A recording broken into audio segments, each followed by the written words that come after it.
Advocate Shibu Miran, മുസ്ലിം league ഒരു മഹാറാലി സംഘടിപ്പിക്കാൻ പോവുകയാണ് വഖഫ് നിയമത്തിന് എതിരെ.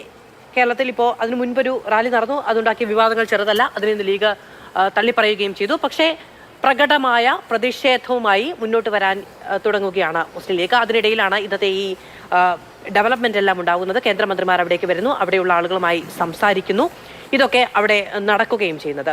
ഇതിപ്പോൾ ഈ ചർച്ചയുടെ തുടക്കത്തിൽ ശ്രീ പി കെ കുഞ്ഞാലിക്കുട്ടി പറയുന്നു, മന്ത്രി തന്നെ വന്നു പറയുന്നു അവിടെ നിയമപരമായി അല്ലെങ്കിൽ കോടതിയിൽ നിന്ന് മാത്രമേ പരിഹാരം ഉണ്ടാവുകയുള്ളൂ എന്നുള്ളത്. ഇത് എളുപ്പമാണ്, 1 മണിക്കൂർ കൊണ്ട് പരിഹരിക്കാൻ കഴിയുന്നതാണ്, ഇത് വളരെ സിമ്പിളാണ് തുടങ്ങിയ വിശദീകരണങ്ങളൊക്കെ അവിടെ നിന്നും ഇവിടെ നിന്നും നടക്കുന്നുണ്ട്. പക്ഷേ അതൊന്നും പ്രാവർത്തികമായി നടപ്പിലാകുന്നതല്ല എന്ന് വ്യക്തമാക്കപ്പെടുക കൂടിയാണ് നമ്മുടെ മുന്നിൽ. നിങ്ങളിപ്പോൾ നാളെ പ്രതിഷേധത്തിലൂടെ എന്താണ് ഉദ്ദേശിക്കുന്നത്? മാധു, നാളെ കോഴിക്കോട് കടപ്പുറത്ത് നടക്കാനിരിക്കുന്ന മുസ്ലിം ലീഗിന്റെ വഖഫ് റാലി ഞങ്ങൾ ആദ്യമേ സൂചിപ്പിക്കുന്ന ഒരു കാര്യമുണ്ട്. ഈ വഖഫ് നിയമ ഭേദഗതിയെ മുനമ്പവുമായി കൂട്ടിക്കെട്ടിക്കൊണ്ട് കേരളത്തിൽ ഒരു ചർച്ച ഉണ്ടാക്കാൻ ശ്രമം നടക്കുമ്പോൾ ഞങ്ങൾ ആദ്യമേ പറഞ്ഞൊരു കാര്യമുണ്ട്. ഈ വഖഫ് നിയമ ഭേദഗതി ഒരു നിലക്കും മുനമ്പത്തെ മനസ്സിൽ വെച്ചുകൊണ്ട് അതിന് പരിഹാരമുണ്ടാക്കാൻ BJP കൊണ്ടുവരുന്നതല്ല. അതിൻ്റെ പിറകിൽ ഒരു വലിയ ഗൂഢാലോചനയുണ്ട്, അവരുടെ വലിയ ഒരു രാഷ്ട്രീയ പദ്ധതിയുണ്ട്. എന്നാൽ കേരളത്തിൻ്റെ പശ്ചാത്തലത്തിലേക്ക് ഇത് വരുമ്പോൾ ഇതിന് മുൻപ് ഇപ്പോൾ ഇന്നലെ ഇന്ത്യയുടെ ഞാനിതൊന്നും പെട്ടെന്ന് മനസ്സിലായി, ഇന്നലെ ഇന്ത്യയുടെ പ്രധാനമന്ത്രി നടത്തിയ പ്രസംഗത്തിൽ പറഞ്ഞത് ഇത് പട്ടികജാതി പട്ടികവർഗ വിഭാഗങ്ങൾക്ക് വേണ്ടിയിട്ടാണ്. അവരുടെ ഭൂമി, അവരുടെ കുറേ ഭൂമി കൊള്ള നടത്തുന്ന വഖഫ് എന്നതിനെ വഖഫ് എന്ന് വെച്ചാൽ ലാൻഡ് ഗ്രാബിംഗ് ആണ് എന്ന് പറയുന്ന, വഖഫിനെ ജിഹാദ് എന്ന വാക്കിനോട് ചേർത്ത് വെക്കുന്ന ഈ രാജ്യത്ത് കഴിഞ്ഞ 1 പതിറ്റാണ്ടിലേറെ കാലമായി BJP നടപ്പാക്കുന്ന അത്യന്തം മുസ്ലിം വിരുദ്ധമായ അജണ്ടകളിൽ ഏറ്റവും അവസാനത്തേതാണിത്. അതുകൊണ്ട് തന്നെ മുസ്ലിം ലീഗ് എന്ന രാഷ്ട്രീയ പാർട്ടിയെ സംബന്ധിച്ചിടത്തോളം ആ വഖഫ് ബില്ലിനെ ഞങ്ങൾക്ക് എതിർത്തേ മതിയാവും, ഞങ്ങൾ ആ പോരാട്ടം തുടരും. അപ്പോൾ ഇവർ വെക്കുന്ന ഒരു ചെക്കാണിത് മുനമ്പ്. നിങ്ങൾ യഥാർത്ഥത്തിൽ സമരം ചെയ്യുന്നത് മുനമ്പത്തുകാരെ പ്രയാസപ്പെടുത്താനല്ലേ? ഈ ബില്ല് പാസ്സായതോടെ മുനമ്പം പ്രശ്നം പരിഹരിക്കപ്പെടുകയല്ലേ എന്ന് പറഞ്ഞ് ഇന്നലെ പ്രധാനമന്ത്രി ഇവിടുത്തെ ദളിത് സമൂഹത്തെയും മുസ്ലിം സമുദായത്തെയും തമ്മിൽ അകറ്റാൻ ശ്രമിച്ചതുപോലെ കഴിഞ്ഞ കുറേ നാളുകളായി ഈ വഖഫ് എന്ന ഒരൊറ്റ വാക്ക് ഉയർത്തിപ്പിടിച്ചുകൊണ്ട് കേരളത്തിൽ പതിറ്റാണ്ടുകളായി നിലനിൽക്കുന്ന ക്രൈസ്തവ മുസ്ലിം സാഹോദര്യത്തെ തകർക്കാനുള്ള ഒരു വലിയ ഗൂഢാലോചന നടന്നിരുന്നു. അപ്പം മാധു, ഏറ്റവും ഒടുവിൽ ബില്ല് പാസ്സായ അന്ന് ഇതേ ചാനലിൽ ഞാൻ ചർച്ചയിൽ ഞാനത് ചോദിക്കാൻ ഒന്ന് പൂർത്തിയാക്കട്ടെ എന്ന് വിചാരിക്കുകയാണ്. അന്ന് BJP പ്രതിനിധിയോട് അങ്ങാണ് പറഞ്ഞത്, ഇപ്പൊ നമ്മുടെ ഈ പൗരത്വ പ്രശ്നവുമായി ബന്ധപ്പെട്ട നിയമങ്ങളൊക്കെ ഉണ്ടായ സമയത്ത് അതോടെ ആ നിയമം ഉണ്ടാകുന്ന സമയത്ത് എല്ലാ പ്രശ്നങ്ങളും പരിഹരിക്കപ്പെടുമെന്ന് പറഞ്ഞു, എല്ലാ ആവശ്യങ്ങളും സാധൂകരിക്കപ്പെടും എന്ന് പറഞ്ഞു. പക്ഷെ അതിന്റെ ചട്ടരൂപീകരണവുമായി ബന്ധപ്പെട്ട് ഇത്രയും കാലം കടന്നുപോയി.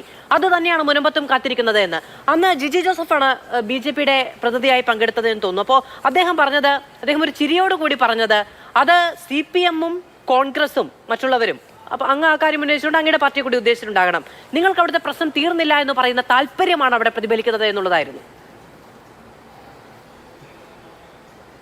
ഞാൻ അതിലേക്ക് വരികയാണ് മാധു. അന്ന് ആദ്യത്തെ ചോദ്യം ഇപ്പോഴും എനിക്ക് ഓർമ്മയുണ്ട്. ആ ചർച്ച ആരംഭിച്ച് മാതൃഭൂമി ന്യൂസിന് വേണ്ടി ആദ്യം ഉന്നയിക്കപ്പെട്ട ചോദ്യം മുനമ്പത്തുകാരുടെ വിഷയം എന്ന് പരിഹരിക്കപ്പെടും എന്നായിരുന്നു. അന്ന് ആ ചർച്ചയിൽ പങ്കെടുത്ത BJP പ്രതി പറഞ്ഞ മറുപടി എനിക്ക് ഇന്ന് ഓർമ്മയുണ്ട്. അവരധികം വൈകാതെ അടുത്ത പ്രവൃത്തി ദിവസം നോക്കി റവന്യൂ വകുപ്പിൽ പോയിട്ട് അപേക്ഷ കൊടുക്കേണ്ട താമസമേ ഉള്ളൂ എന്നാണ്. ഞാനന്ന് വളരെ കൃത്യമായി പറഞ്ഞു, ഈ സംസ്ഥാനത്ത് ഇവിടെ സമാധാനം നിലനിൽക്കണം എന്നാഗ്രഹിക്കുന്ന മുനമ്പത്തെ മനുഷ്യരുടെ ആശങ്കകളെ പറ്റി വൈകാരികമായി പറയല്ല, ആ 600 കുടുംബങ്ങളുടെ ആശങ്ക പരിഹരിക്കപ്പെടണം എന്നാഗ്രഹിക്കുന്ന എല്ലാവരും അത് പരിഹരിക്കപ്പെടണം എന്നാവശ്യപ്പെടുമ്പോൾ സമവായത്തിലൂടെ അത് പരിഹരിക്കപ്പെട്ടാൽ നിരാശരാകുന്ന ആ പ്രശ്നം ഇങ്ങനെ ഒരു നെരിപ്പോട് പോലെ ആളിക്കത്തിക്കൊണ്ടിരിക്കുമ്പോൾ നിഗൂഢമായി സന്തോഷിക്കുന്ന ഒരൊറ്റ കൂട്ടരെ ഇവിടെയുള്ളൂ, അത് BJP ആണെന്ന് അവർ കൈ കഴുകിയിരിക്കുന്നു, തുറന്ന് സമ്മതിച്ചിരിക്കും. ഇവിടെ ഇപ്പോൾ ഈ ചർച്ചയിൽ BJPയുടെ പ്രതിനിധി പറയുന്നുണ്ടല്ലോ, പഴയ നിയമമല്ല ഈ ട്രിബ്യൂണലും കോടതിയും ഇനി പരിഗണിക്കുക. ആ കേസിന്റെ പരിഗണനാ വിഷയമായി വരാൻ പോകുന്നത് ഭേദഗതി ചെയ്യപ്പെട്ട പുതിയ വഖഫ് നിയമമാണ്. ആ നിയമത്തെയാണ് ഇന്റർപ്രറ്റ് ചെയ്യാൻ പോകുന്നത്. ആ നിയമത്തെ ഇന്റർപ്രറ്റ് ചെയ്യുമ്പോൾ മുനമ്പന്മാർക്ക് അനുകൂലം. ഞങ്ങൾ ആവർത്തിച്ച് ചോദിച്ചുകൊണ്ടിരിക്കുകയല്ലേ, നിങ്ങൾ കൊണ്ടുവന്ന ഈ ഭേദഗതി പ്രകാരം മുനമ്പത്തുകാരെ സഹായിക്കാൻ പോകുന്ന ഈ നിയമത്തിലെ ആ വകുപ്പ് ഏതാണ് എന്ന് ചോദിച്ചാൽ മന്ത്രി എന്താ പറഞ്ഞത്? ഇറ്റ്സ് എ ഡ്യൂ പ്രോസസ് എന്നാണ്. അവർ സുപ്രീം കോടതി വരെ പോയാലും ഈ നിയമം സഹായകരമായി നിൽക്കും, നാളെ രാവിലെ അങ്ങ് പരിഹരിച്ചേക്കാം എന്ന് പറഞ്ഞവർ ഇപ്പൊ എത്രയോ പുറകോട്ട് പോയി എന്ന് കാത് തുറന്ന് കേരളം കേട്ടുകൊണ്ടിരിക്കണം. തീർന്നില്ല മാധു, നമ്മൾ ആ വഖഫ് ബില്ലിന്റെ ഡിബേറ്റ് പാർലമെന്റിൽ നടക്കുമ്പോൾ ഈ ജസ്റ്റിസ് രാമചന്ദ്രൻ നായർ കമ്മീഷൻ സംസ്ഥാന സർക്കാർ നിയോഗിച്ച ഒരു കമ്മീഷനാണ്. ഒരു കമ്മീഷൻ നമുക്കറിയാലോ, commission of of enquiries act പ്രകാരം അവരുടേതൊരു ശുപാർശയാണ്, ഒരു ഡിക്റ്റേഷൻ അല്ല. അത് സ്വീകരിക്കുന്ന ഗവൺമെന്റിന് അത് നടപ്പിലാക്കാൻ ബാധ്യമില്ല. ഇവിടുത്തെ ഗവൺമെന്റ് പറഞ്ഞു, മുനമ്പത്തുകാരൻ പറഞ്ഞു, എന്തെങ്കിലും പരിഹാരം ഇതിൽ സാധ്യമാണോ എന്നൊരു അന്വേഷണമാണ് ആ കമ്മീഷൻ നടത്തുക എന്ന് പറഞ്ഞു. ഇവിടുന്ന് ജയിച്ചു പോയ കേന്ദ്രമന്ത്രി ഈ മുനമ്പമടക്കമുള്ള വിഷയങ്ങൾ വൈകാരികമായി ആളിക്കത്തിച്ച് ഭരത്ചന്ദ്രൻ IPSന്റെ പ്രേതബാധ ഇനിയും ഒഴിയാത്ത തൃശ്ശൂരിലെ പള്ളിയിൽ പൊന്നിൻ കുരിശിച്ച് പോയി ജയിച്ചു പോയ കേന്ദ്രമന്ത്രി ചാടി എഴുന്നേറ്റ് നിന്നിട്ട് ഭരത്ചന്ദ്രൻ കളിച്ചുകൊണ്ട് പറഞ്ഞെന്താണെന്നറിയാമോ? അറബിക്കടലിൽ എറിയുവാണ് ആ ജസ്റ്റിസ് കമ്മീഷൻ എന്നാണ്. ജസ്റ്റിസ് രാമേന്ദ്രൻ നായർ കമ്മീഷന് ഒരു ശുപാർശ കൊടുത്താൽ അതൊരു വഴിയാണ്, ഒരു മാർഗമാണ്, ഒരു സാധ്യതയാണ്.